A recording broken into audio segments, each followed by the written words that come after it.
Well, unfortunately, for these two computer cases, it is the end of the road. I could have saved money and everything, but I just don't feel like it. What I'm gonna have to do is sell some things. Like I've got a whole box of stuff over there, and some valuable things in there. At least there's about $200 worth of stuff in that box. So if I can, get that stuff out, some of those books, some of that technology, motherboards, I'll be fine. I was gonna sell this printer. I did a video on it last night, but I erased it. I didn't have enough good light. It's an OfficeJet, copy, scan, and I'll just put it out on the day before trash day, and just put free. All of it works. It uses parallel. It's got the power cord. It's fired right up. The ink cartridges, just throw ink cartridges in there from like 1999. So I wouldn't use that. It's probably all dried up. I've got power supplies. I'm going to be sitting power supplies out there. Old CD drives. I'm just sick of it.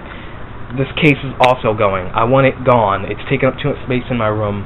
And the CRT monitor, I don't know how to dispose of these. I know you're supposed to dispose of them in a way, but you have to recycle them and take them to a plant or something. But I want it gone too. So I'm not selling that monitor. I'm all going to put it out on trash day. Hopefully that day is a sunny day and it's not raining or all the components get ruined. But I'm going to put it out maybe that Tuesday afternoon and just put free. Take it, hopefully before the trash guys come, that somebody gets a hold of these well taken care of items. They don't have back plates in them, I/O shields. I just feel really sad that I have to get rid of these components, but it's just too much. What I was going to do with this case is get a hole cut in the side of this case, and that was going to add extra ventilation because my friend was going to put a plexiglass and cut a hole somewhere in that plexiglass for a 120mm fan.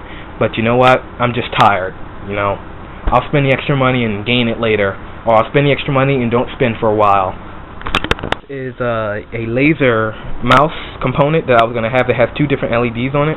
This is going to be the front LED, and this is going to show the light coming out the front of the computer, but I can't do that either. So that's just a wasted thing that I did, taking the light out of the laser mouse. That is the light on CD drive that is going inside of my computer. It takes IDE, not SATA. It's fine. That's going to be the only ugly IDE cable inside of my computer. And if you guys are wondering how am I going to get wireless from my computer, if you don't see that antenna right there, that's a wireless G card. I'm going to be using that, and I should be using N, but for now I'm going to stick with G, so I don't spend any more money. I'm trying not to do that. See, this is what happens when you build a computer. You try to stick to the budget, but you can't. And if all else fails with the hard drive, I have just a stack of hard drives over here.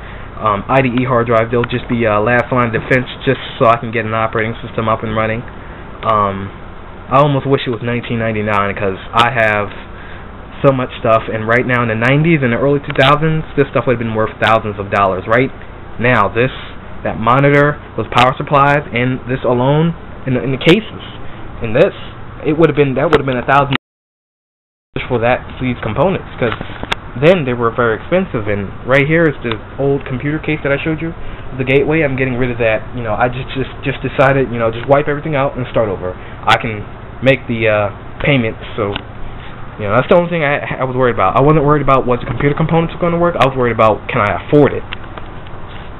So that's it. Stay tuned for my next video, and I will show you what case I'm getting attached to this video. I will show you the new case that I am getting. I'm going to break down and buy this case. It's a Gigabyte GZ-KF03B black 8 ATX mid tower. It is compatible with micro ATX boards and ATX boards. Power supply mounted top, so it's just like my other case, except it weighs 12 pounds. And it's more expandable, and it's let me see what this is. Oh, if you buy the security software in the case, it's $44. I guess you save some money if you buy those together. What else does this thing have? It has cooling system, 80mm fans. Doesn't come with fans. I've already ordered a fan.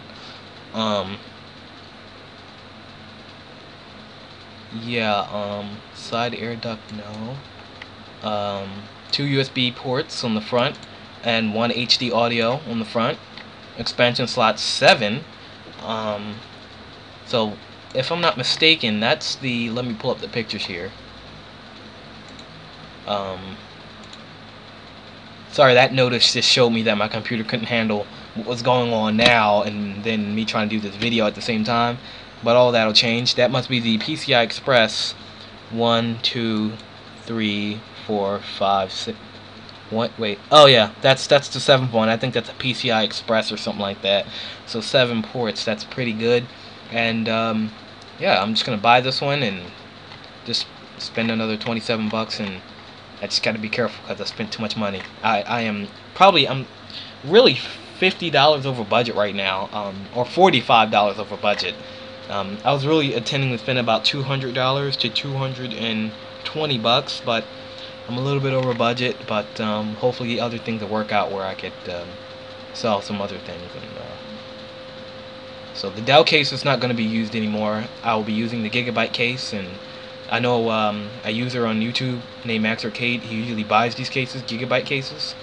Anytime he buys any of those other cases, it's usually for somebody else. And I was gonna buy this one if I can go back and show you guys. It has a handle on it. It looks really nice. This one, the Apex, but this one's gonna cost me 34 bucks. That's with the shipping added on. And this one looks nice. It's got the handle on it, and it's like, now here's the thing about it. It only has 2 drive bays. It's no good. You know, what happened if I really want to just go crazy and expand? So, I mean, it's a nice case, but only 2 drive bays. I mean, I'd rather get more drive bays for the money for my other case. So, looks like it doesn't have any venting either. Let me check it out. I like vents because AMD has very, very hot processors. It's a goofy looking case, but it's oh, it does have ventilation on the side. That's good. Alright, well, I'm not getting this case though. I'm gonna be getting the Gigabyte GZ KF03B black case. If you have any questions about my computer build, just drop me a line, and I'll be sure to respond, because I always do. I don't get that many views, so of course. So very, and I was looking for Dell Dimension parts, but of course that's not happening anymore. So no more Dell Dimension. We're gonna go get a aftermarket case and be on our way to computer building, and stay tuned for my computer build videos. Okay, well, just another update.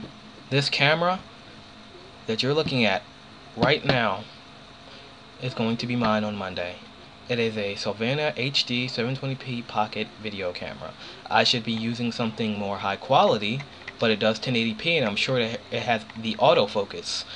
As you've seen in my previous videos, there is no autofocus. There is no zoom with sound. If you notice, when I zoom in, it blanks the sound out. And the camera has 0 stability control. So if I'm doing a video and let's just say, you know, I'm doing a little bit of shaking or whatever, the camera will make it seem worse than it is. So if I'm walking, if I'm walking with the camera, it sounds really bad. But this one, it cuts out all that crap. It's high definition. Not only that, it comes with a 4GB SD card and a HDMI cord, which I really don't need. I don't even have a TV with HDMI on it. Not in my room, to say the least. Best thing about this is it's got a rechargeable battery, so no more of those AAA batteries I have to use. 6-foot HDMI cable, that's really good. Type C cable, don't know what that means, because I don't use HDMI. 4GB video card, storage card, HD 720p resolution. I'm just pointing out the main things. Built-in light, so that means if I'm in dark areas, it has a LED light. I can turn that on and I'll be able to shine on dark areas. Even with the high quality lens, I'll be able to do that video even without the light off. Even without the light on. Still, photo resolution is at 2592 by 1944. Pretty good. Focus range is 120 cm, what is that, centimeters, to infinity. I don't know what that means. I don't know what these photo terms mean. File format is an AVI. The video is in AVI and the photos in JPEG. Only downturn about that is it's not an H.264. That's the high definition compatibility. So it does high definition, but not that high. But it's fine with me. LED light, busy indicator, speaker, and not to mention the speaker on my camera. If you hear the playback, it sounds really bad. It's like the speaker was punched by some kind of a pin. And plus the microphone, if you hear me talk, and it sounds like I'm talking loud, the camera makes it seem loud, so it does that pop sound every time my voice, usually does a different pitch. Horrible mic. Tripod mount, which is kind of mandatory. Power key, what the hell is that? Oh, the power button, that's what that means. But this is what I'm getting, and cost a bit amount of money. I was trying to spend like $34, and I'm really cheap. If you haven't noticed in my videos, I'm really cheap, but who isn't in an economy like this? I paid this, I think I paid this plus this for, and pretty hefty price. So I expect to have this camera for more than I had this current camera that I'm using in my videos. So stay tuned for that unboxing. I will be doing a motherboard review, my first ever motherboard review. That's for the motherboard I'm getting. So let's cut this video because my computer's fan just kicked up.